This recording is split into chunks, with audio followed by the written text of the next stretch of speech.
You heard McCarron talking there. Hey, we finally got a power play goal. Hey, we finally killed off a penalty kill. They wanted to get those things going, but they're even strength so far in the series. They have dominated at 5-on-5. I mean, the bulk of the game is played at 5-on-5. Even though it seems like a lot of series in this playoffs, a lot of the scoring is happening on special teams. Yeah. But if we generally think if we can win the 5-on-5 battle, we will win the game. And right now, 11-3. I mean, it's not even close. And I don't know what number is more impressive, the 8-goal gap or the fact that Dallas has only scored 3 goals in 5 games at 5-on-5. I think the most impressive part of this is I don't remember seeing an NHL 7-game series where the contrast between two teams, just in terms of the way they get it done offensively, is so stark. Dallas is really, John, you could almost say purely driven by the success on their power play so far. And it has been a house ablaze. Don't get me wrong. They were five of their last 6 when they scored that Heiskanen goal in this one tonight. But the contrast between two teams, and you're right, the majority of the game is played 5-on-5. That's where you really want to prevail, and Minnesota gets it done tonight. Makes good sense. And when Minnesota looks at their game, yes, they want to kill penalties. They know they have to get better in that regard. They probably want to take fewer penalties. But it's your 5-on-5 game. That's the structure of the entire team.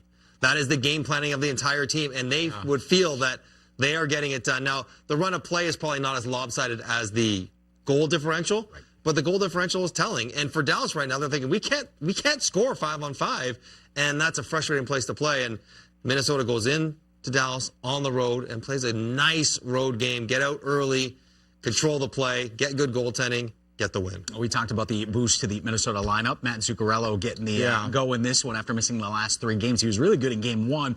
You talked about it. When the margins are so small in a series like this, getting a guy like Zuccarello back in the lineup and rewarding his team with the first goal, I mean, that could be everything moving forward. You like what Zuccarello brings, even at a ripe old age of 38 years, right? A veteran guy who rises to the occasion. He's been around the block. He recognizes what it takes to prevail in moments like that, and he's in a really good spot.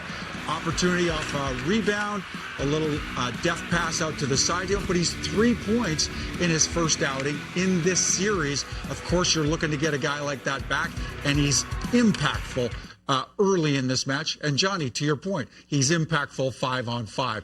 Important first goal for Minnesota on their path to coming out on top in this one. And even if he doesn't pile up the points, Kaprizov loves playing with him. Kaprizov loves being on the ice with Zuccarello. So if that helps get Kaprizov going, Kaprizov had a pretty good night in this one as well. That is a secondary benefit. First unit power play, second unit power play, where he ends up. He's a guy that good players always want to play with, and he just makes a lot of plays. And they'll need him and his experience. The Wild don't have a lot of series wins under their belts as an organization and some of the players that play there. Zuccarello's been around a long time. He's gone deep in the playoffs. Having him in the lineup for next game as well will be helpful for the Wild as they try to end the series. Zuccarello, one of the veteran guys on this team. Matt Boldy, he's still considered one of the younger guys in the NHL, but certainly making a name for himself when it comes to the bigger stages, right? Right. He had a goal in the gold medal game of the Olympics, and then here he is. He gets another goal in this one. 4 goals now in this series. He's got 9 goals his last 11 playoff games. Just feels like the bigger the moment, the better Matt Boldy plays. Why is that? Well, he's got tremendous skill. A quiet superstar, though. He is a superstar in the league with the way he scores goals, but he's maybe not perceived that. He's got Kaprizov. You know, he's sort of the Draisaitl to McDavid. He is to Kaprizov, but he can shoot it. And when you watch him closely, Olympics, playoffs, whatever, he's a big guy, Stu. And he gets to the front of the net. He's not a guy who works the perimeter. He's not a guy who has to have open ice given to him to thrive. He can go make his own open ice. He can go win battles in front of the net. He can score on tips and rebounds. And, oh, yeah, he can stretch it out 30, 40 feet with that wrist shot like he did in this game. He has a well-rounded goal-scoring repertoire, which doesn't shrink when the games get tight. Yeah, you love the elevation in his game, his ability to kind of rise to the occasion. An important aspect of play this time of year he delivered tonight for this Minnesota group. You love the baseline consistency. There just aren't a lot of dips in Matt Boldy's game. He brings a lot of those essential elements night in, night out. And you're right. You mentioned it earlier in our broadcast tonight.